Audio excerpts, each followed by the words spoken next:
di mana? Hah? Enggak, alamat online-nya apa? Bisa juga sama online juga. Jawa Timur. Semarang. Nama tokonya?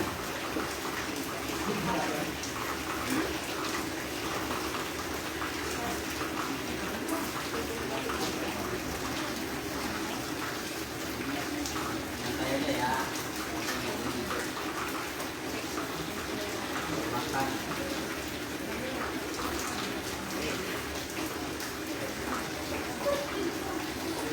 Tapi ini Sunda masalahnya. Kalau dari Semarang Jawa. Ini Sunda ini. Bismillahirrahmanirrahim. Arkanul Islam dari terang-terang rukun Islam. Nomor 1 nyataya 5 syahadat tegasna kalau ana la ilaha tanyanyana dari pangeran anu wajib ibadahan illallahu. Angin kalawan Gusti Allah. Kamu ngerti kan bahasa Sunda?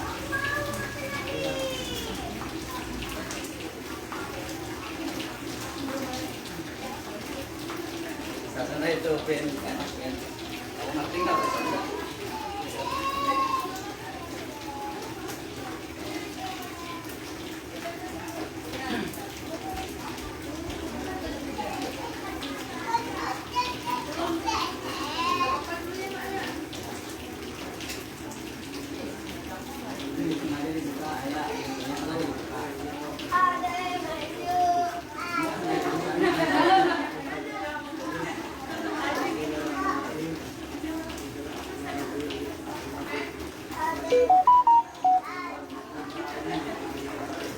Assalamualaikum warahmatullahi wabarakatuh.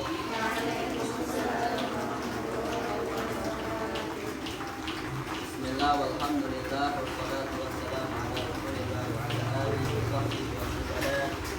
Wa la hawla wa la quwwata illa billah. Amma ba'du.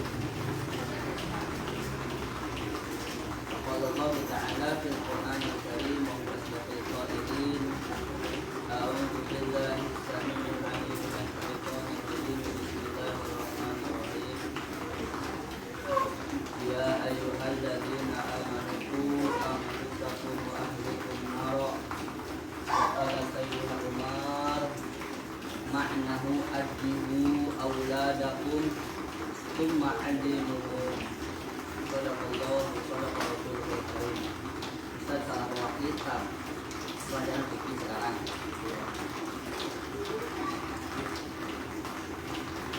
Bu minjem kitab. Dikirain sekarang enak.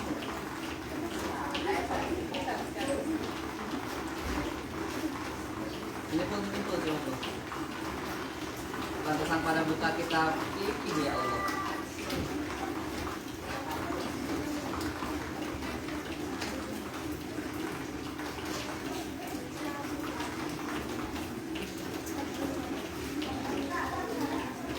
Iya ya, kalau fikih ya. Astagfirullahaladzim.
pirang-pirang rukun iman sitatun itu ada 6. Antu'mina yang pertamanya beriman kamu. Antu'mina yang pertamanya beriman kamu.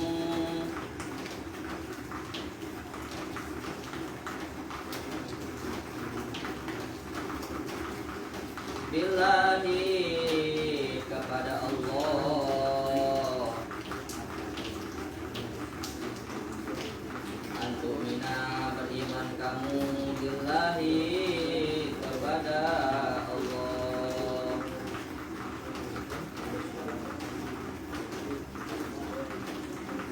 Wa malaikatihi dan kepada malaikat. Wa malaikatihi dan yang kedua beriman kepada malaikat-malaikat Allah.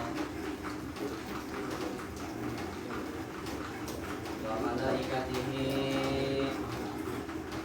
dan yang kedua beriman kepada malaikat-malaikat Allah. Wa malaikatihi dan yang kedua beriman kepada malaikat-malaikat Allah. Wa kutubihi dan ketiga beriman kepada kitab-kitab Allah. Wa kutubihi dan beriman kepada kitab-kitab Allah.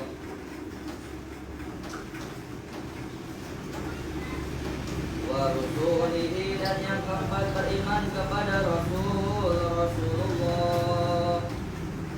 Wa rusulihi dan yang keempat beriman kepada Rasul Allah.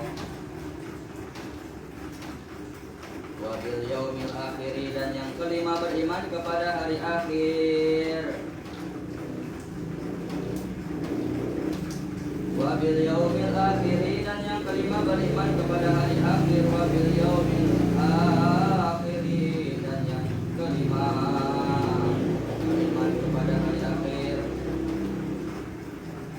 Wa bil qadari dan yang keenam beriman kepada takdir Allah.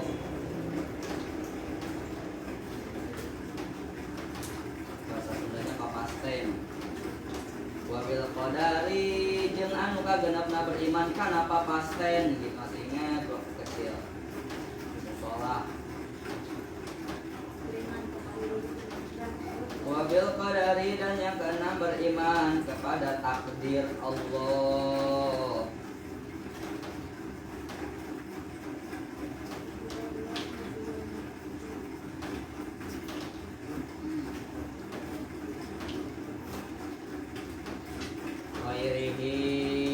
Bagusnya itu takdir.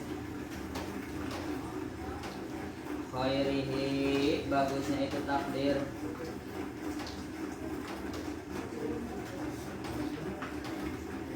Jadi naat tuh.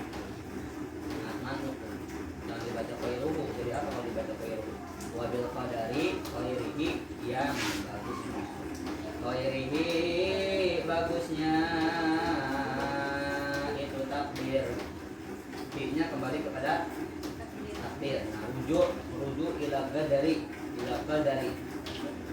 Wabil qadari dan yang keenamnya beriman kepada takdir Allah. Khairihi bagusnya itu takdir. Wa syarrihi dan buruknya itu takdir.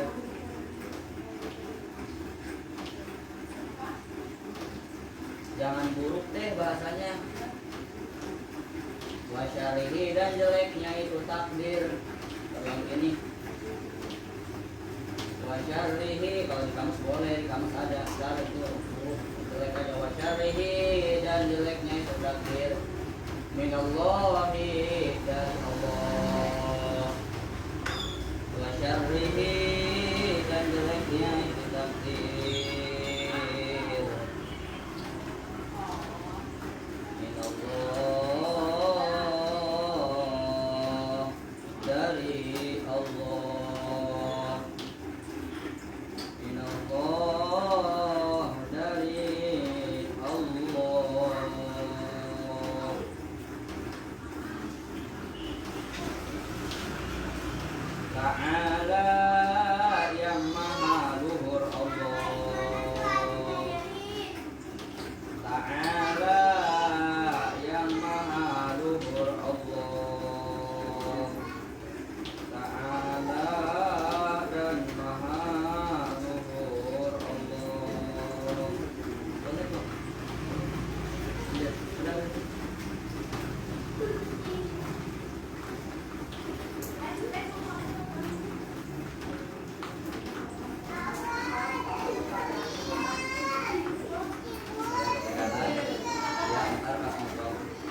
Oke, sanwasilu imadzatil fiqhi. Kita lanjutkan lagi pelajaran fikih kemarin di usbu'il madiyah. Di pekan yang telah lalu kita sudah mempelajari atau sudah sampai penjelasan kepada wa sallallahu ala sayyidina Muhammad. Walaupun itu kalau kita bahas lagi ntar malah sakinahnya yang kita bahas. Intinya adalah dari pekan kemarin itu manusia yang paling mulia hatta ila yaumil kiamat, sampai hari kiamat adalah baginda Nabi Muhammadun sallallahu alaihi wasallam. Ya, bahkan dikatakan oleh Imam Bukhari, saqan nabiyina fi khalqin wa fi khuluqin wa lam yudanu fi ilmin wala karami. Faqan nabiyin, baginda Nabi Muhammad sallallahu alaihi wasallam berada di atas nabiyin. Jama atau tidak? Jama. Jangankan baginda Nabi Muhammad dibandingkan dengan orang-orang zaman sekarang, baginda Nabi Muhammad jangankan dibandingkan dengan Nabi Musa, baginda Nabi Muhammad jangankan dibandingkan dengan Nabi Isa. Faqan nabiyyin, kata Imam Busiri, Nabi Muhammad dibandingkan dengan 124.000 nabi, tetap baginda Nabi Muhammad berada di atas para nabi tersebut. Kenapa? Laulaka ma khalaqtu ablaq, kata Allah di dalam hadis qudsinya, tidaklah aku ciptakan dunia wa ma fiha, dan isi-isinya, illa biwujudihi Muhammad, kecuali telah nampak terlebih dahulu Nabi Muhammad. Ustaz, tapi kok kenapa ya diajarkannya kalau di dalam kitab-kitab sejarah manusia yang paling pertama kali diciptakan adalah Nabi Adam? Beda lagi ketika nanti belajar di di sekolah. Manusia itu bukan berasal dari Nabi Adam, tapi dari monyet katanya. Kera. Terus berkembang jadi seperti sekarang katanya. Jadi kera itu nenek moyang kita katanya. Apa pelajaran apa? Biologi kalau nggak salah. Biologi itu sesuatu yang berhubungan dengan makhluk itu.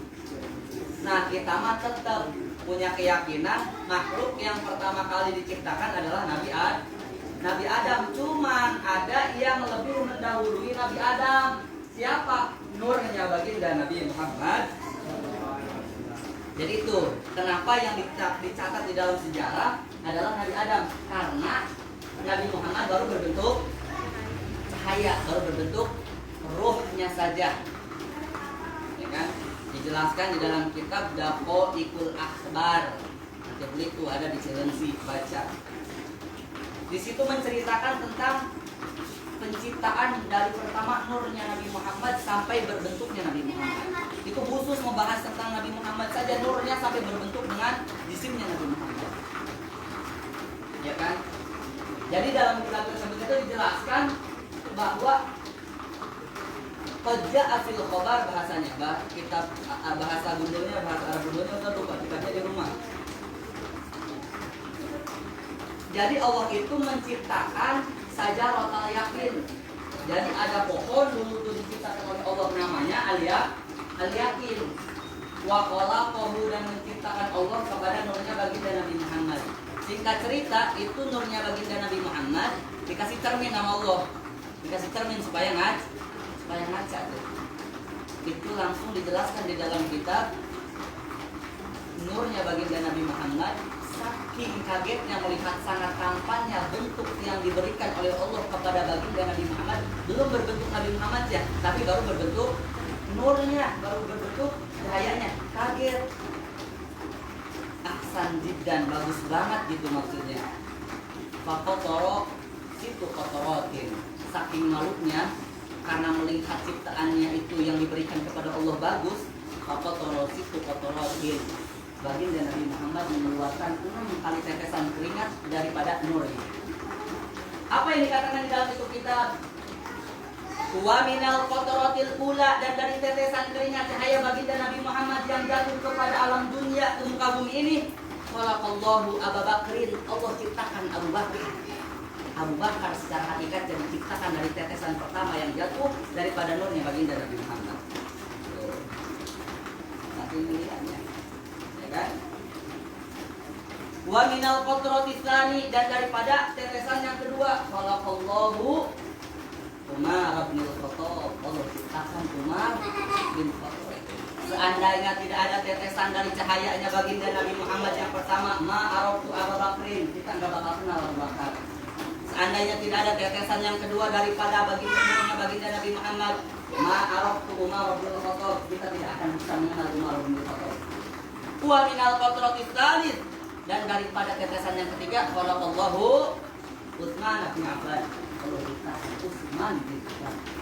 Wa minal qatrati rabi', dan daripada tetesan yang keempat, khalaqallahu Aliyan karramallahu wajhahu. Allah ciptakan seandainya tidak ada tetesan yang keluar dari nurnya baginda Maulana Muhammad, ma'araftuhum, kita tidak akan mengenal siapa Abu Bakar, siapa Sayyidina Umar, siapa Sayyidina Ali, Sayyidina Utsman, siapa Sayyidina Ali. Wa minal qatratil khamisah, dan dari tetesan yang kelima, khalaqallahul wardah. Allah ciptakan bunga-bunga yang ada di dalam dunia ini. Seandainya tidak ada tetesan yang kelima jatuh daripada cahaya Nabi Muhammad, gak bakal kita kenal taman bunga Cianjur yang di dalamnya ada ribuan bunga dari warna putih, coklat, merah, pink, ungu, berbentuk apapun itulah ada di sana. Itu wasilah dengan keringatnya Nabi Muhammad. Kalau keringat kita jadi apa kalau netes? Mabok semut yang ada kan. Terakhir, wa minal qatratis tsalisah khalaqallahu rudzan. Allah ciptakan padi, dan terbukti sampai sekarang kita makan dari padi digiling jadi beras, dimasak jadi nasi. Kenapa? Amalan paling hebat tidak disepakati oleh para ulama bukanlah zikir la ilaha illallah, tapi malah sallallahu alaihi Muhammad, karena memang adanya kita dan alam dunia dengan wasilah baginda Maulana Muhammad sallallahu alaihi wasallam. Masih panjang kalau diceritain, tapi itu ada sabinanya enggak habis. Ada yang diciptakan dari keringat jidatnya Nabi Muhammad, ada yang diciptakan dari keringat telinganya Nabi Muhammad, ada yang diciptakan dari keringat dadanya Nabi Muhammad. Karepul baca sendiri ada dalam kitab Daqaiqul Akhlaq, ada di sini. Oke, sekarang kita masuk ke arkanul Islam, rukun-rukun Islam.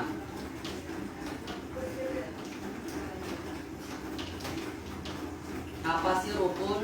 Apa sih Islam? Rukun itu adalah sesuatu yang harus ada dan ada pada pekerjaan yang kita kerjakan.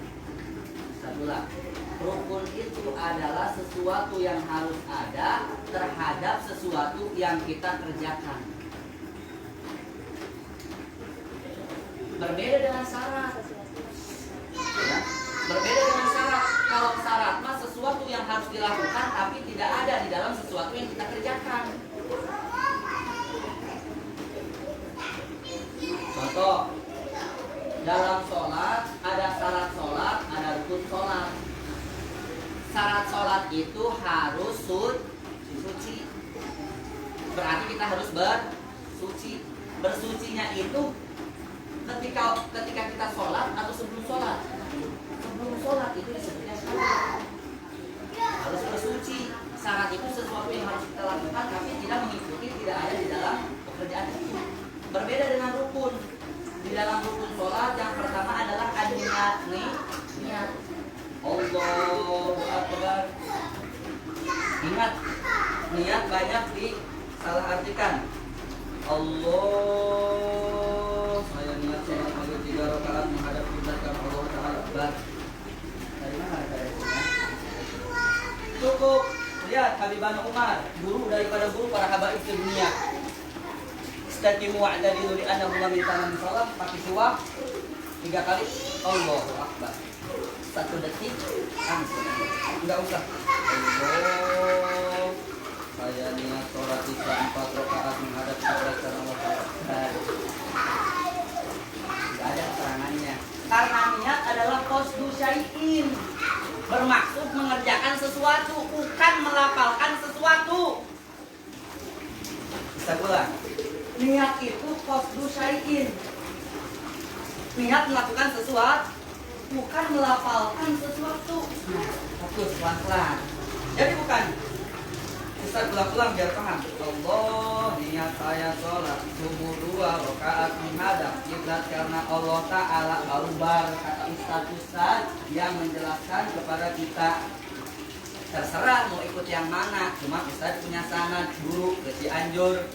Kata guru, kalau memang ada keterangan yang menjelaskan niat bahwa niat itu adalah lafzun atau lafzun nafsi, lafaz yang harus ada di dalam diri kita, kata guru Ustaz, itu referensinya di mana? Kalau ada, ya suruh sana, suruh ke Cianjur, dikasih hadiah, kita maju yang berdiri-diri. Kenapa? Karena memang belum menemukan referensinya. Cukup niat itu Allahu Akbar, Allahu Akbar, gak usah Allah. Kasihan yang Ustaz punya teman, dan itu maksudnya kali ini maksudnya Ustaz mau bilang kayak gini. Kalau niat diartikan seperti itu, saya niat melaksanakan sholat maghrib 3 rakaat menghadap kiblat Allah Ta'ala, Ustaz kasihan ke teman Ustaz yang memang punya penyakit was-was. Allah, ada anak-anak yang jalan. Allah, saya terganggu anak-anak suara. Was-was, gagal lagi. Nah itu maksud di akalnya. Jadi cukup Allahu Akbar, dalam hati niat melaksanakan sholat maghrib. Niat melaksanakan, bukan melafalkan niat. Ya ingat, niat melaksanakan, bukan melafalkan niat. Allahu Akbar. Tuh. Antum. Oh iya, Pak itu. Mana ya? Jadi niat itu sunah dilafalkan. Usolli fardhul maghribi salasa raka'atin mustaqbilal qiblati makmuman lillahi ta'ala. Tapi pas Allahu Akbarnya itu enggak disunahkan lagi. Saya niat sholat maghrib 3 rakaat menghadap kiblat karena Allah Ta'ala, enggak disunahkan. Jadi yang disunahkan itu Ustaz kan ada di kitab yang di depan Ustaz. Wa talafudhu bihasunah, nanti ada lafaznya di kitab kalian. Cari aja mutawaf sendiri. Wa talafudhu bihasunah, dan melafazkan niat hukumnya sunnah. Maksudnya bukan dilafazkan di dalam hati pas Allahu Akbar, tapi pas qabla takbiratil ihram, qabla takbiratil ihram, sebelum takbiratul ihram yang disunahkan mah. Baca surat Anas dulu, Qul a'udzu birabbin nas sampai selesai. Usolli fardhu subhi rak'atain mustaqbilal qiblati adaan ma'muman lillahi ta'ala. Allahu Akbar. Cukup Allahu Akbar. Allah. Tapi enggak usah jadi sahabat. Oh, naon eta takbirna di amal Allah. Gimana keterangan? Saja. Silakan. Cuman kita ketika dia yang mencolek kepada kita duluan, Allah Akbar, ternyata di mana? Nah, baru di situ diskusi. Wajadil hum allati dia ahsan. Boleh berdiskusi. Bahkan berbidal juga boleh. Contoh, itu. Jadi ada perbedaan antara rukun dan syarat. Kalau rukun harus ada dengan sesuatu yang kita kerjakan. Arkanul Islami, hari pirang-pirang rukun Islam komsatun, itu ada 5. Apa yang pertama? Yang pertama adalah syahadatu alla ilaha illallah.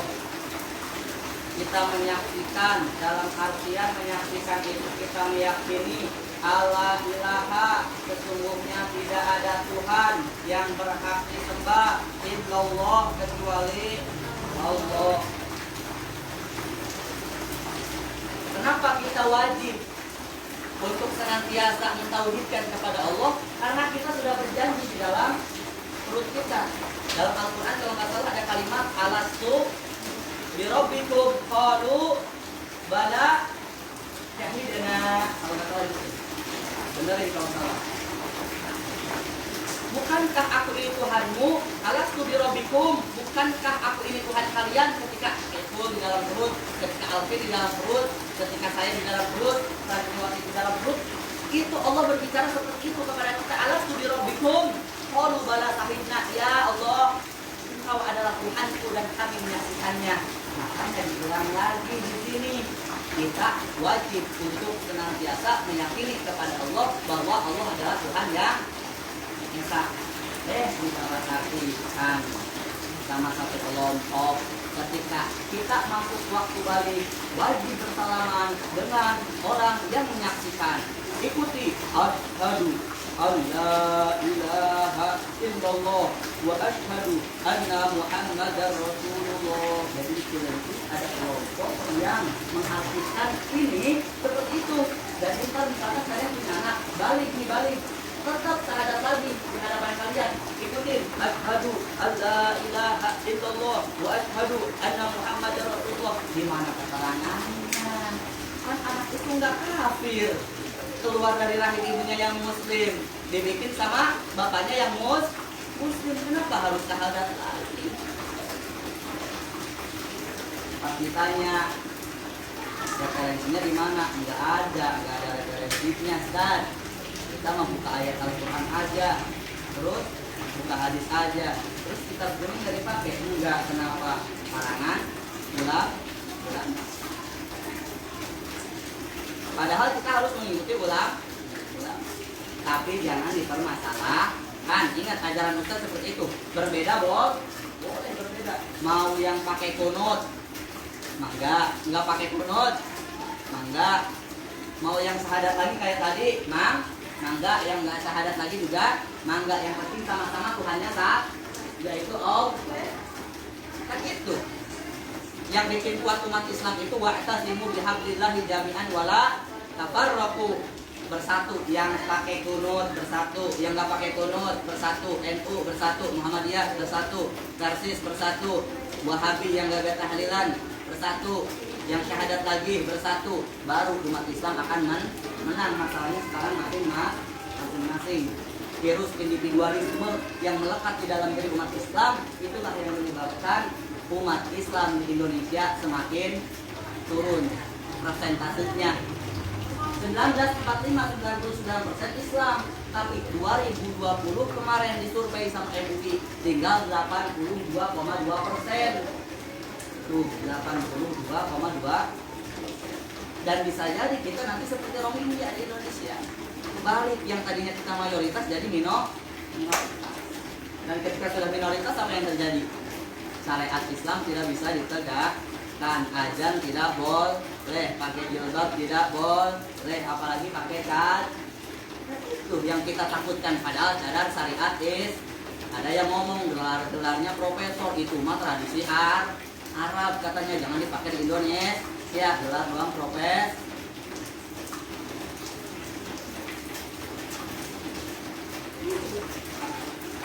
Jadi itu kuncinya umat Islam kalau pengen pengen menang harus bersatu. Contoh, itu syahadatu alla ilaha illallah. Makanya kan suka dari edit itu suka dididik tuh, dilaguin. Raditu billahi robba wa bil nabiyina wa bi Muhammadin nabiyya wa rasulah. Dilanjutin kan ya, gimana? Rabbi zidni ilman warzuqni fahman bi rahmatika ya arhamar rahimin. Raditu, aku ridho ya Allah, billahi Allah, robba Tuhan aku, wa bi Muhammadin nabiya, dan Nabi Muhammad adalah nabiku atau nabi kami atau nabi kita. Ustaz, boleh enggak kalau kita cuma beriman kepada Allah tapi enggak beriman sama Nabi Muhammad, sah atau tidak? Tidak sah. Karena banyak orang yang percaya kepada Allah tapi tidak menerima peraturan Nabi Muhammad. Sehingga tidak yasihu imamuhu enggak sah imannya. Syaratnya harus syahadat lain, mengucapkan dua syahadat, asyhadu alla ilaha illallah wa asyhadu anna muhammadar rasulullah. Yang kedua, syahadatu alla ilaha illallah wa anna muhammadar rasulullah wa iqamus shalah, mendirikan kemudian sholat. Allahu Akbar, Allahu Akbar. Berangkat ke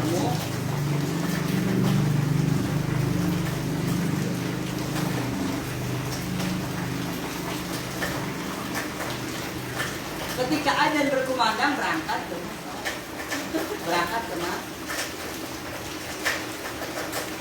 itu pertama kali Nabi Muhammad hijrah, yang pertama kali itu dibangun apa?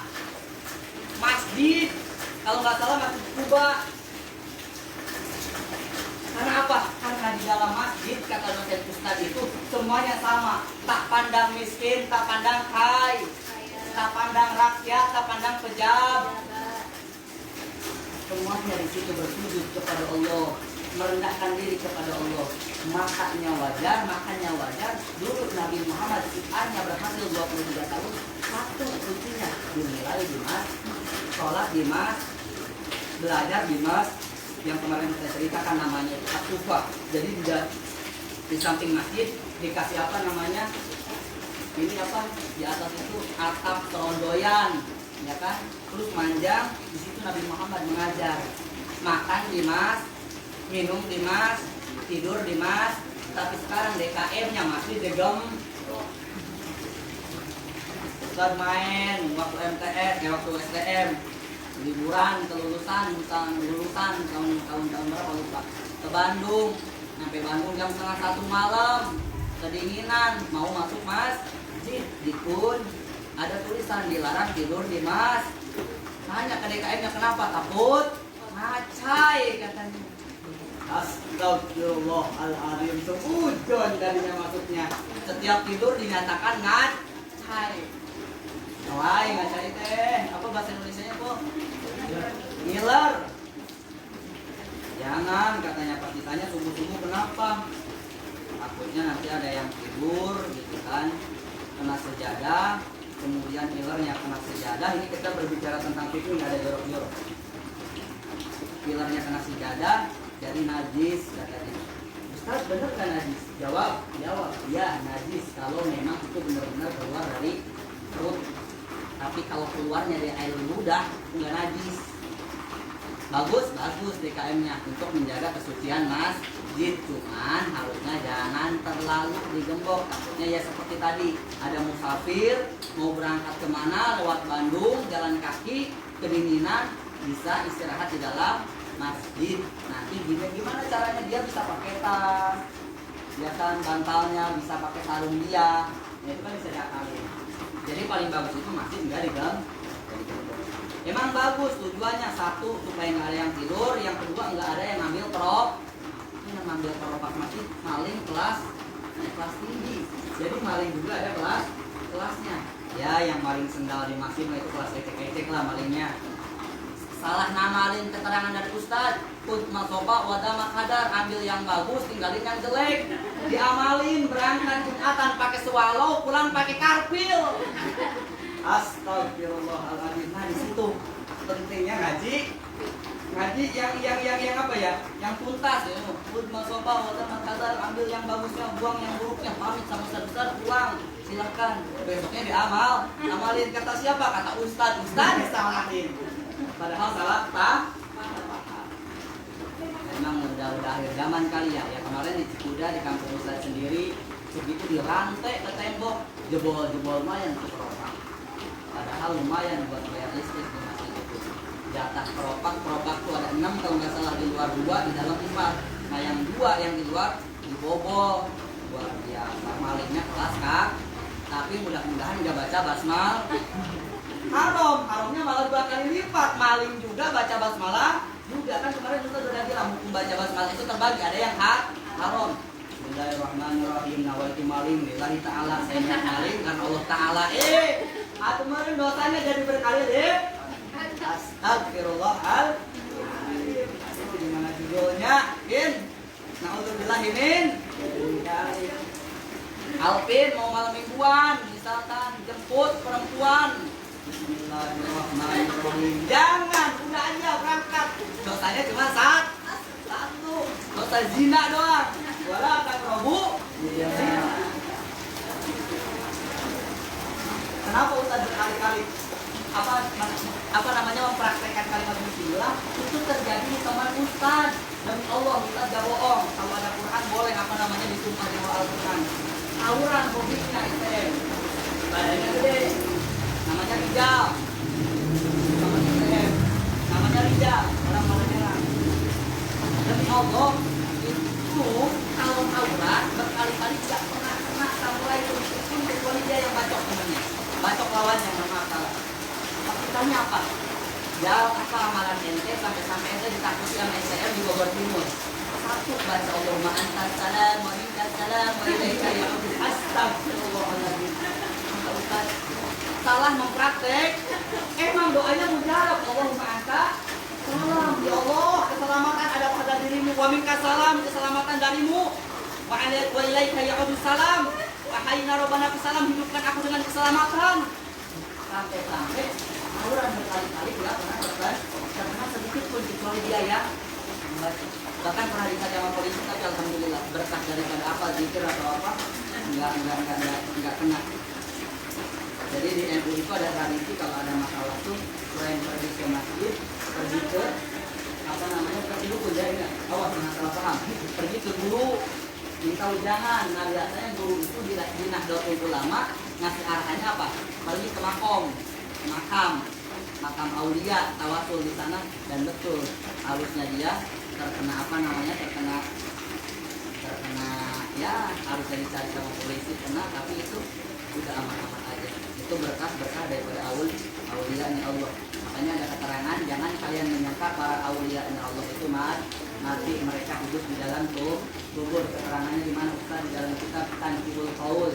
Makanya Ustaz kalau jauh ke makam para wali itu ngambilnya malam Sabtu kalau nggak malam Jumat. Kenapa? Karena malam Jumat dan malam Sabtu mereka melihat kepada kita. Di dalam kitab keterangannya seperti itu. Makanya kan aku kalau jaroh ke makam Mbah Dalam yang di Cilengsi kata Ustaz Nyali kan hari Jumat ya nggak apa-apa, bagus karena memang keterangannya seperti itu.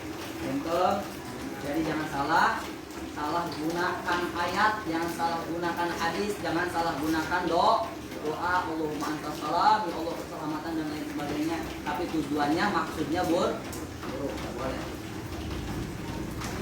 Sholat, karena kewajiban kita adalah melaksanakan sholat. Apalagi sekarang disandingkan dengan peristiwa Isra Mi'raj.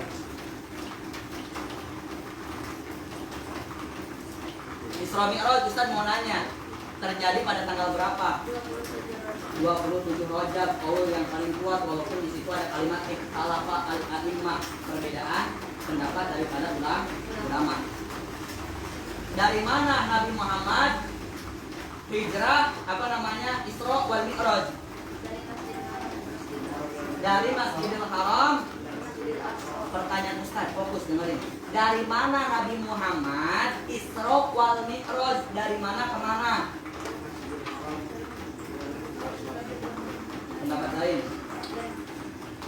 Pendapat lain.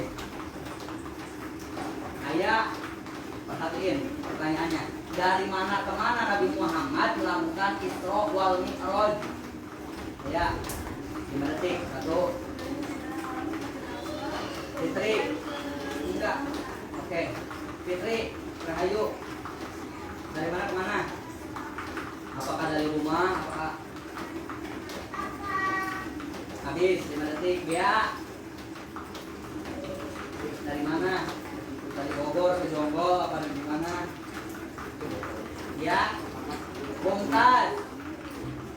Biar aktif Neng Rani.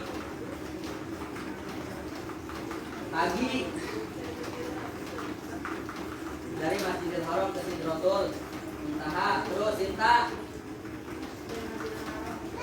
Siti Khalifah. Doibah. Ayo Nadia. Marido. Oh, usahanya di P. Ya kan gitu. Kalau kamu saya di P kan. Siti Fatimah. Sipa. Ke Sahwa. Dari mana? Dari Masjidil Haram ke Masjidil Aqsa udah sampai situ doang.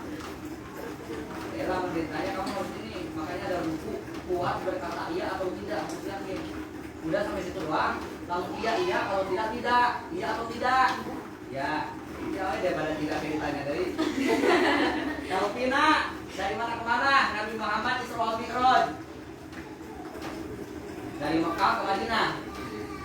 Ayo Pina. Pelajaran kelas 4 di FI.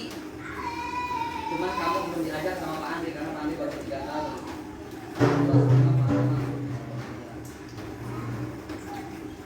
Dari mana ke mana Pina? Dari Masjidil Haram, sama kayak sawah. Malah sama aja dah, lebih aman. Pak, Pak, pakai M. Kalau itu kan Sipa, pakai P, Sipa. Kalau ini Sipa, CF. Walaupun orang Sunda hese ngomong F. P dari TV. Terus, Pak, dari Masjidil Haram ke Masjidil Aqsa, full. Dari Masjidil Haram ke Masjidil Aqsa, terus ke tempat-tempat yang disudahi para nabi. Terus ke Lanskota juga Sama. Ustadz pengen dengar jawaban dari muka bumi ke langit ke-7 langsung ke Sidratil Muntaha. Tapi nggak apa-apa, semuanya jawabannya benar. Subhanalladzi asra bi 'abdihi laila minal masjidil haram ilal masjidil aqsa alladzi barakna haula linuriyahu min ayatina. Jadi Nabi Muhammad Isra wal Mi'raj itu dari Masjidil Haram ke Masjidil Aqsa, dari Masjidil Aqsa ke Sidratil Muntaha. Pertanyaan selanjutnya, menggunakan apa Nabi Muhammad Isra wal Mi'raj? Buruk adalah binatang yang berbentuk seperti apa? Hah? Antara hewan apa? antara hewan dan keledai dan ini. Bainal hison wa na'am, bainal hison wal himar, di antara kuda dan keledai. Wa ajnaihi, dan kedua sayapnya berada di paha. Jadi itu buruk tuh. Binatang yang di antara kuda dan himar, ya kita udah aja lah. Binatang yang berbentuk kuda gitu aja. Cuman mempunyai sayap di paha, kedua pahanya. Nah, buruk itu diambil dari mana? Kemana? Muludan tiap tahun, Rajaban tiap tahun, pasti tanya entunya, pasti tanya, pan ibu-ibu hayangeuna Pak DKM, Pak Ustadz, cenah yang lucu cenah. Udah survei duluan. Dari surga ke buminya di mana? Ke rumahnya. Ke rumah siapa? Kangjeng. Ya kan diceritakan bahwasanya baginda Nabi Muhammad ditinggal oleh dua kekasihnya. Ya kan, kemudian singkat cerita hibur Nabi Muhammad, wahai malaikat Jibril, dihiburlah. Dengan cara apa ya Allah? Pertemukan dirinya dengan diriku. Singkat cerita diambil kendaraan dari surga. Di situ terlihat banyak buruk, cuman satu buruk terlihat yang kurus, kemudian menangis. Daiman abadan, selama-lamanya. Ternyata apa? Caper, cari perhatian, hingga akhirnya betul ditakdirkan oleh malaikat Jibril, ditakdirkan oleh Allah melalui tangan melalui wasilah malaikat Jibril, yang diambil adalah buruk yang kurus dan menangis. Didekati oleh malaikat Jibril, ya buruk, limadza tahjan, kenapa limadza tabki, kenapa kamu menangis? Apa kata beliau? Aku ingin digunakan oleh baginda Nabi Muhammad sebagaimana telah kudengar engkau diperintahkan untuk mengambil daripada salah satu buruk yang akan digunakan oleh manusia yang paling mulia. Disitulah aku menangis. Maka langsung diambil itu buruk.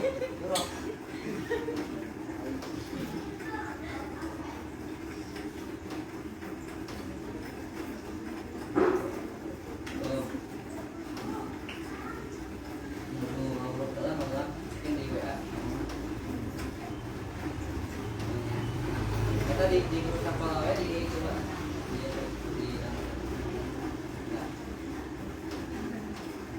yang telepon mama mulu, mama wali murid, nah NPR halaman berapa apa? Besok libur apa enggak hari Senin? Tatap muka apa enggak? Takut aku salah paham, Ustaz mis mamah-mamahan. Usaha kena. Tenang tuh. Gimana tuh kan jadi bohong? Sampai buruk yang cari perhatian. Jadi terkadang caper itu ada manfaat. Caper banget tuh buruk, tapi alhamdulillah ditakdirkan sama Allah, dibawa sama malaikat Jibril, digunakan oleh Nabi Muhammad. Timbul pertanyaan, kenapa itu buruk udah dipakai Nabi Muhammad, tapi tetap di Masjidil Aqsa sampai Masjidil Aqsa nangis lagi? Jawab. Apa? Salat sunnah. Ditinggal salat sunnah gitu. Yang lain? Udah benar. Jawabannya karena buruknya tidak dipakai menemani Nabi Muhammad ke Sidratil Muntaha. Banyak sang salah paham ibu-ibu. Ustaz mau nanya, kalau ngisi Isra Mi'raj, Nabi Muhammad dari Masjidil Aqsa ke Sidratil Muntaha naik apa? Naik buruk katanya. Padahal buruk itu cuma minal Masjidil Haram ke Masjidil Aqsa. Enggak nyampe ke langit, enggak nyampe ke langit ke 1 2 3 4 5 6 7 kemudian ke Sidratul Muntaha, enggak. Dari Masjidil Aqsa ke Sidratul Muntaha mah baginda Nabi Muhammad ma'a Jibril, bersama Jibril. Wayas mudani, dan mereka berdua naik ala sulamin, di atas tangga yang mana sulamuhu, tangganya minaz zahab wal fiddah, daripada emas dan muti. Ya. Kan suka ada tuh di buku-buku, kalau nggak di handphone ada gambar tangga ke atas, yang mungkin ibaratnya seperti itu.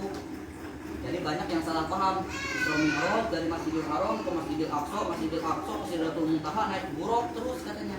Enggak naik buruk terus. Buruk kan cuma Masjidil Haram ke Masjidil Aqsa. Dapat ilmu. Alhamdulillah. Kalau ke atasnya baginda Nabi Muhammad itu ditemani oleh malaikat Jibril alaihi salam, dan mereka berdua naik melalui tangga yang telah disediakan oleh Allah minaz zahab wal fiddah, dari emas dan muti. Ya, singkat cerita, berangkat Nabi Muhammad bersama malaikat Jibril alaihi salam. Ketemu langit pertama, assalamualaikum. Ketemu Nabi siapa? Benar, ketemu Nabi Adam. Naik lagi ke langit kedua, ketemu Nabi siapa? Terus ada Idris ngobrol soalnya saya Ishak ya pun itu Ayub Su'aib. Gak apa-apa, jawab sebisanya. Ketemu Nabi Isya dan Jaka. Di langit kedua baginda Nabi Muhammad mengetuk langit kedua, assalamualaikum, dibuka pintu langitnya, waalaikumsalam. Ya Habiballah, dikenalnya Nabi Muhammad Habiballah, kekasih Allah. Ketemu ya ittajaha Muhammadun ma'ahuma, ketemu Nabi Muhammad bersama Nabi Isa dan Nabi Zakaria. Wa yas'udu aidon, naik lagi ke langit ketiga, baginda Nabi Muhammad mengetuk lagi, dibuka lagi. Pas dibuka, ketemu dengan Nabi yang paling tampan setelah Nabi Muhammad. Siapa? Nabi Yus. Nah, di sini juga sering salah paham. Banyak guru-guru di SD yang menjelaskan bahwa Nabi yang paling tampan adalah Nabi Yusuf. Padahal itu salah sekali. Yang paling tampan adalah Nabi. Kan tadi keterangannya pada apa? Nabiin. Dan fakta Nabi fi khalqin wa fi khuluqin, mau fisik mau akhlaknya Nabi Muhammad itu benar di atas dari yang lain. Paham tak? Jadi kalau nanti ngajarin ke anak cucu, nak atau enggak ke cucu, kakek mau nanya nih, misalkan atau nenek mau nanya, Nabi yang paling tampan siapa? Nabi Yusuf, nek. Bener kata neneknya, padahal neneknya salah. Yang paling tampan adalah Nabi Muhammad. Nah, baru setelah Nabi Muhammad adalah Nabi Yusuf. Ketemu dengan Nabi Yusuf, naik lagi ke langit keempat, bertemu dengan Nabi apa? Belum. Musa ke-6.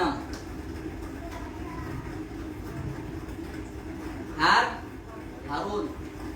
Ketemu lagi, naik lagi ke langit kelima, ketemu dengan Nabi Idris. Nah, baru di langit keenam bertemu dengan Nabi Musa alaihi salam, wa huwa yabki daiman abadan, dijelaskan di dalam kitab Tuhfatul Mardiyah. Ustaz baca dalam kitab Tuhfatul Mardiyah, baginda Nabi Muhammad ketika membuka pintu langit, yabki daiman abadan, menangis selama-lamanya. Ketika itu ditanya sama Allah, Musa, limadza tabki, kenapa engkau menangis? Uridu an takuna min ummatihi, ya Allah, aku pengen dijadikan olehmu itu menjadi di antara umat Nabi Muhammad sallallahu alaihi wasallam. Tapi apa kata Allah? La tastati, engkau nggak bisa. Muhammad wa ummatuhu, Muhammad dengan umatnya. Wa anta ma ummatik, dan engkau bersama umat engkau. Di situ ya tidak iman abada. Angkat tangan, Allahumma ij'alni min ummati Muhammad. Saking kekehnya pengen jadi umat Nabi Muhammad. Allahumma ij'alni min ummati Muhammad, ya Allah jadikan aku di antara umat Nabi Muhammad. Kata Allah, la tastati, kau kagak bisa, udah ditutup. Engkau dengan umat engkau, Nabi Muhammad dengan umat Nabi Muhammad. Ya tidak iman abada, dijelaskan di dalam kitab Tuhfatul Mardiyah. Silahkan lihat kitabnya, itu khusus kisah-kisah. Dalam kitab Tuhfatul Mardiyah, di situ dapat kita ambil ibrah. Kita pas berojol angkat tangan, ya Allahumma ij'alni min ummati Muhammadin. Angkat tangan nggak kita pas berojol? Enggak, malah nangis. Ya. Tentunya ibu kita sabar. Ibu kita sabar, digendong, ya kan? Digendong, dikasih air supaya kita bisa air asin lah, supaya kita bisa tumbuh dewasa. Terus tumbuh dewasa, cuman ada kesalahan. Pas sudah agak gede 6 bulan, anak siapa? Untung bayinya kagak bisa ngomong. Coba kalau bisa ngomong, anak lu. Untungnya kagak bisa ngomong. Tuh kan, bayangin. Anak siapa? Untungnya bayinya 6 bulan belum bisa ngomong. Astagfirullahaladzim. Kadang-kadang diajarin bohong, jangan jajan es krim, nggak enak, padahal dia suka orang tuanya gitu. Jangan jajan balon, berisik, padahal gak punya duit. Itulah keutamaan orang tua kita. Tapi walaupun orang tua seperti itu, tapi tetap al jannatu tahta aqdamil ummahat. Surga berada di bawah telapak kaki ibu. Dijelaskan dalam kitab Tanjul Qaul, ada nama sahabat Nabi Al-Qamah. Al-Qamah wa yang putus salat bil jamaah, wa yang putus sadaqah, wa yang putus zakat, wa yang putus wirda, wa yang putus zikra. Dia rajin salat berjamaah, dia rajin sedekah, dia rajin zakat, dia rajin wirid, dia rajin zikir kepada Allah. Ba'da yatajawwad, setelah dia menikah ma'ajaujati bersama istrinya, kharaja min baiti ummi, keluar dari rumah ibunya, meninggalkan ibunya itu Al-Qamah, tinggal sama istrinya. Singkat cerita, sakaratlah itu yang namanya Al-Qamah. Datang para ashabu, sahabatnya, lalu mengamalkan hadis Nabi, lakinu mengutaku la ilaha illallah, talqinkan orang yang akan meninggal dengan kalimat la ilaha illallah. Datang sahabatnya, ya ashabuhu, datang sahabatnya, amamahu, di depan daripada Al-Qamah. Wa yuqal, dan dikatakan kepada Al-Qamah, ya Al-Qamah, qul la ilaha illallah. Apa yang dilakukan oleh itu Al-Qamah? Dia hanya bisa menggetar-getarkan daripada kedua bibirnya. Para sahabat langsung mengucapkan kembali, qul ya Al-Qamah la ilaha illallah. Itu Al-Qamah cuma bisa menggetarkan daripada kedua bibirnya. Terakhir, para sahabat karena masih penasaran, dia rajin sholat, dia rajin zakat, dia rajin sedekah, dia rajin wirid, dia rajin zikir. Dia Al-Qamah, qul la ilaha illallah. Wahai Al-Qamah, ucapkan la ilaha illallah. La yastati', dia nggak bisa mengucapkan kalimat la ilaha illallah, padahal dia yang sutu sholat, dia yang sutu sedekah, dia yang sutu zakat. Dia rajin sholat, dia rajin zakat, dia rajin sedekah, dia rajin wirid, dia rajin zikir. Su'ila ila Rasulillah, ditanyakan kepada Rasulullah, ya Rasul, Al-Qamah aku talqinkan tapi nggak bisa mengikuti. Firasatnya Rasulullah tajam, bahkan bisa membaca yang akan datang di hari ini. Maka apa kata baginda Nabi Muhammad? Idhabu ila baiti ummik. Pergilah kalian ke rumah ibunya. Berlari itu sahabat ke rumah daripada ibunya. Wahai ibu, wahai umi, Alqamah sedang sekarat. Alqamah sedang sekarat dan Rasul menyuruhmu untuk datang. Apa yang dikatakan oleh ibunya? Demi Allah, aku tidak akan memaafkan daripada Alqamah. Lari itu sahabat-sahabat Alqamah ke depan Rasulullah. Ya Rasulullah, dia tidak mau untuk menghadap kepadamu dan apalagi menghadap kepada Alqamah. Apa yang dikatakan oleh Rasulullah? Ihraku Alqamata bil hatab. Siapkan kayu bakar, kita bakar Alqamah. Sebagian daripada itu sahabat berlari tanpa sepengetahuan Rasulullah. Ya ummi, waladuka sanahruku, walad engkau, anak engkau yang namanya Alqamah akan kami bakar. Karena ini perintah Rasulullah. Kami wajib taat kepada Allah, kami wajib taat kepada Rasulullah. Atiullah wa atiul Rasul. Maka di saat itu walaupun si ibunya sudah disakiti, lari ibu-ibunya Alqamah lalu berkata di hadapan Alqamah dan di hadapan Rasulullah, aku telah memaafkan engkau wahai anakku. Baru di situ matilah Alqamah. Dapat kita simpulkan dan dapat kita ambil ibrah setelah menikah nanti, jangan lupakan orang tua. Pak Bintum walau yang suatu sholat, walau yang suatu sedekah, walau yang suatu zakat. Kenapa Alqamah sampai seperti itu? Karena biasanya setiap pagi membuatkan air susu untuk minum daripada ibunya dan menyiapkan kubza. Kubza itu roti untuk ibunya. Kalau daerah sana kan roti, lain nasi uduk di Arab mah. Kalau mungkin di sini kita nasi uduk, nasi kuning, nasi goreng, ya kan, nasi udah basi digoreng. Nah, itu orang Indonesia.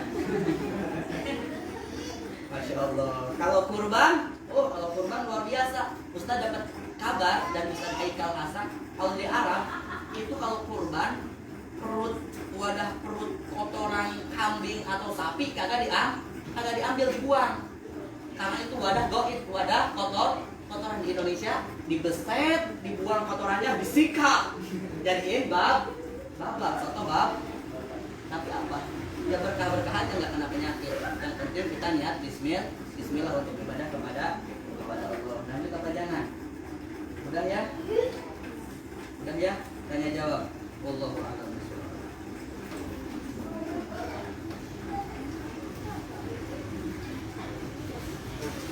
Tidak terasa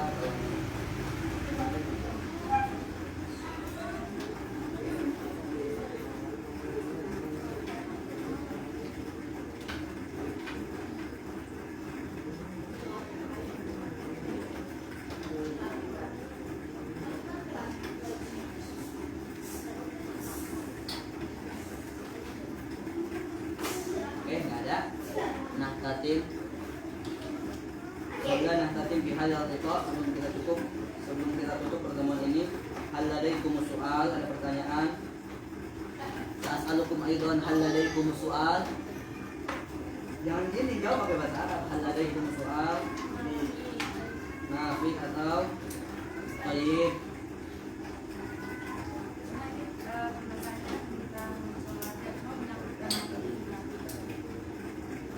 Kalau bisa dijawab, kalau belum besok. Iya ya. Tapi nggak apa-apa, keluarga diceritain ini di hadapan ini. Nah, enggak. Juga apa di sana doang, takutnya di kampung saya. Ayo coba. Ya, kalau ada nama orang yang disebutin namanya.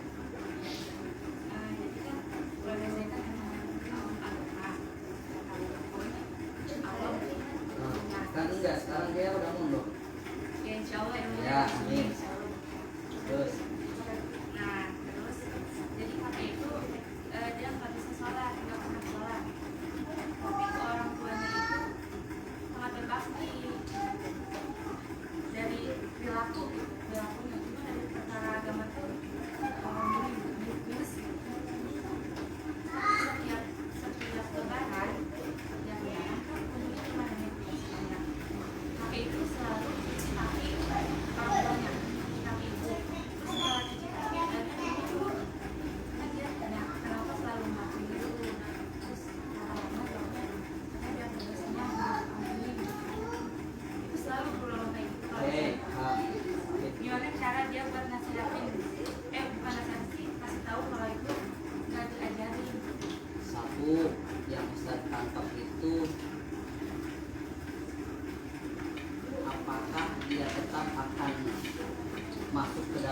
juga karena wasilah berbakti kepada orang tua sedangkan dia nggak tinggal sholat, itu pertanyaan.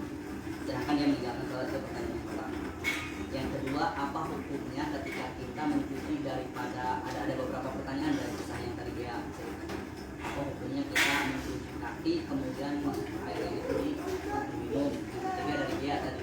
Sebenarnya pertanyaan ada tiga, cuman dia tadi menanyakan satu aja yang terakhir. Bagaimana cara nasihatnya? Satu dulu yang dibahas sama Ustaz. Sebaik apapun kita ke orang tua, ketika kita meninggalkan sholat, maka kita masuknya ke dalam hadis Nabi Muhammad Sallallahu Alaihi Wasallam. Ya, inna awwala ma yuhasabu bihil abdu yaumal qiyamah as-sholat. Sesungguhnya amalan yang paling pertama kali akan dihisab oleh Allah di hari kiamat dari hambanya adalah sholat. Itu yang harus dijadikan pegangan sama dia. Jadi sebaik apapun, ya kan, sebaik apapun ke orang tua, apakah mampu menghapuskan dosa dia meninggalkan sholat? Maka jawab oleh dia tidak bisa. Karena dalam kitab Riyadhus Shalihin, cara menghapus dosa besar, ya, cara menghapus dosa besar itu dengan cara tubu ilallahi taubatan nasuha. Apa ayatnya? Ya ayyuhalladzina amanu tubu ilallahi taubatan nasuha. Dengan cara tobat yang benar-benar tobat. Dalam kitab Riyadhus Shalihin, makna daripada ayat tersebut adalah kita beristighfar kepada Allah dan kita tidak meninggalkan itu sholat lagi, tidak meninggalkan sholat itu lagi. Itu yang pertama. Yang kedua, kenapa Ustadz katakan gak mampu menghapuskan dosa daripada sholat, walaupun dia setiap hari raya Idul Fitri mencuci kedua kaki orang tuanya, airnya diminum. Kalaupun memang bisa seperti itu, demi Allah Ustadz akan melaksanakan seperti itu dan Ustadz gak bakal bangun di waktu subuh. Ustadz bakal cuci kaki ibu Ustadz, lalu Ustadz minum. Tapi masalahnya dalam kitab itu gak bisa, oke, ya.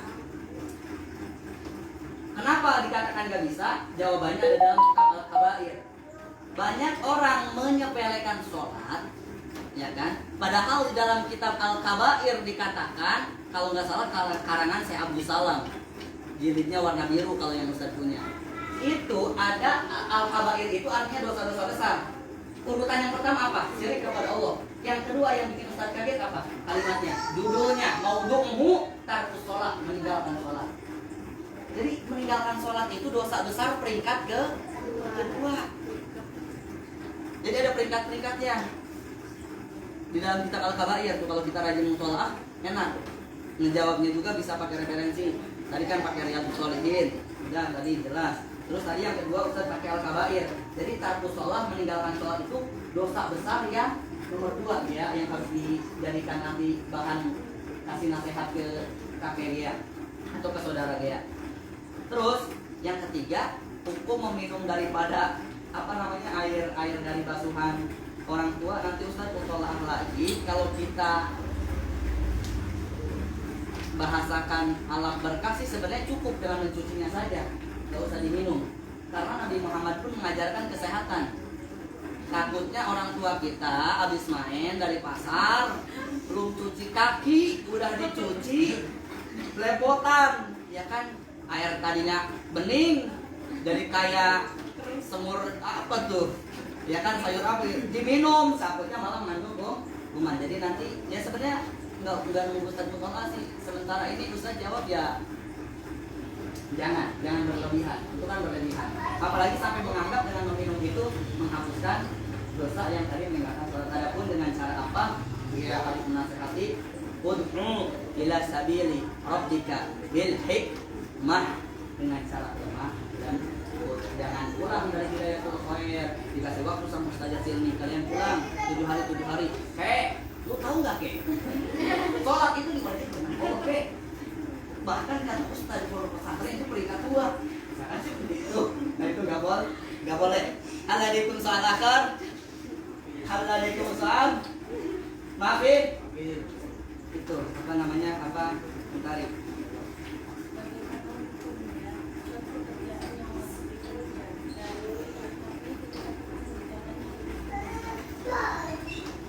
Tapi ketika kita mengerjakannya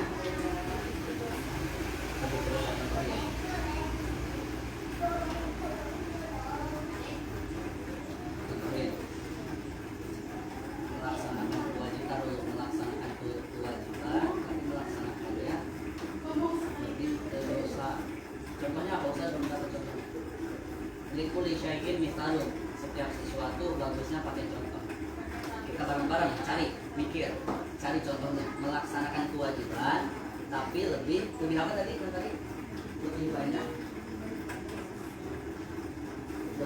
dosa. Kewajiban tapi lebih banyak dosa. Coba siapa yang bisa menafsirkannya? Melaksanakan kewajiban, tapi lebih banyak dosa. Sholat niatnya itu step. Kalau yang sekarang bisa Sholat salah. Oh gitu pertanyaannya, bukan seperti itu.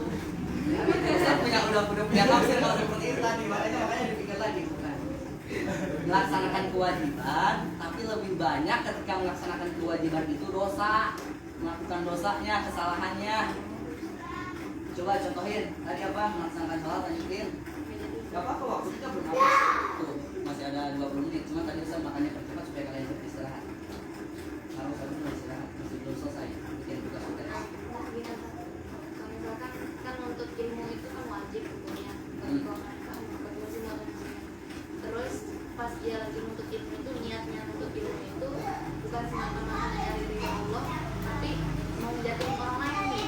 Bisa dilakukan seperti itu. Bisa. Bisa. Melaksanakan kewajiban, tapi ketika melaksanakan kewajibannya itu kita berlandaskan dosa. Contoh sholatnya karena ada mitoha. Kagak pernah sholat tuh. Lebaran Idul Fitri biasanya tinggal sama mertua apa menantu? Mertua kan? Mertua. Oh langsung kelihatan terus suami kamu soleh banget ya nah. Padahal masih. Nah maksudnya seperti itu. Maka dijawab oleh ulama, man amila amalan li ajli nas faqad kafara. Bukan dosa lagi, justru langsung kafir. Bukan hanya ibadahnya tidak diterima, tapi langsung jatuh kafir. Karena man amila amalan, siapa orang yang mengerjakan amalan li ajlin nas, karena manusia, au li ghairillah, selain kepada Allah, faqad kafara, maka sungguh telah kafir. Wujiba alaihi syahadatain, dia wajib untuk mengucapkan dua kalimat syahadat. Jadi nggak boleh. Kalau memang pertanyaannya seperti itu, mencari pertanyaan lain coba. Apa? Ya nggak apa-apa. Apa? Kalau zina dosa seterbesar. Ustaz jawab besok. Buka dulu kitabnya, ya. Ustaz buka dulu kitabnya. Kalau nggak salah peringkat ketiga itu qatlun nafsi. Qatlun nafsi, membunuh orang, tawuran, antar pelajar, mati. Dikatakan dalam kitab Riyadhus Shalihin, ya Rasulullah, kenapa dua-duanya masuk neraka? Kan dia yang terbunuh. Bahasa hadisnya lupa, walaupun dia tidak terbunuh, dia punya niat untuk wa yadkhuluhuma ilan nar, maka aku masukkan mereka berdua ke dalam api neraka. Entar Ustaz jawab, zina ya peringkat berapa? Zina itu peringkat berapa? Oke, pertanyaannya bagus. Oke, terakhir. Oh, masih ada pagi, nggak apa-apa. Lanjut, masih ada waktu. Tahan dulu, gantian pagi. Oh kamu, ayo nggak apa-apa. Ustaz, misalkan di masa lampau. Lepas saja, lepas ya. Selama memang bukan harus ditahan, lepasin aja pertanyaannya. Ada dua pertanyaan. Satu aja. Oh, masih ngeganjel. Iya, maksudnya dua. Ayo. Yang pertama, misalkan di masa lampau kita pernah ngelakuin suatu dosa yang dimana mungkin walau termasuk dosa besar atau apa. Nah terus kita niatnya ini buat kita niatnya udah bener-bener buat tobat, tapi kadang-kadang dosa yang kita lakuin itu keinget lagi gitu. Tiba-tiba keinget. Tadi udah itu pertanyaan pertama. Jawabannya sama kayak dia. Riyadhus Shalihin. Caranya tobat sama Allah, udah nggak laksanain maksiat itu lagi, cukup. Adapun keingat lagi, itu cintanya Allah kepada kamu supaya kamu tidak melaksanakan itu lagi. Nah, terus yang lain. Keduanya. Kalau kita punya hutang sholat, Qadha dalam kitab fikih nanti ada di dalam kitab ini. Tidur misalkan jam 12. Bangun jam 3. Karena kiri. Umi di bawah. Ustazah Silmi di bawah. Ustazah Sipa di bawah. Ketiduran, suara azan gak kedengaran, bangun-bangun jam 7. Ustaz di fardhu birakatain mustaqbilal qiblati qadwan lillahi ta'ala. Belakangnya qadwan lillahi ta'ala. Sebagaimana puasa tahun kemarin kalian mohon maaf haid, langsung niatnya adalah qadha di dalam kitab fikih. kalau ditinggalin hampir sebulan, Naam, qadha sebulan itu. Kan syaratnya tadi dalam kitab Riyadhus Shalihin tidak melaksanakan itu lagi. Contoh, Ustadz waktu STM kelas 3 ingat nggak pernah sholat subuh 1 tahun lagi nakal-nakalnya. Maka Ustadz pas masuk ke S1 semester 1 selama 1 tahun Ustadz sholat subuhnya 2 kali. Pertama berjamaah Allahu Akbar, ikut sama imam Assalamualaikum warahmatullahi wabarakatuh, sampai rumah sholat lagi. Kenapa di rumah? Karena takut jadi fitnah kalau di musola, kalau di mas kan nggak ada sholat ba'diyah. Kok Ustadz Andri malah sholat ba'diyah? Ustadz ecek ya. Nah kan seperti itu di rumah. Sholi sunnah Usolli fardhu subhi raka'ataini mustaqbilal qiblati qadhaan lillahi ta'ala. Allahu Akbar. Enggak usah disebutin qadhaan pada tahun 2017. Enggak usah. Cukup qadhaan lillahi ta'ala. Allah Maha tahu. Udah. Satu lagi pertanyaan. Ntar. Nama.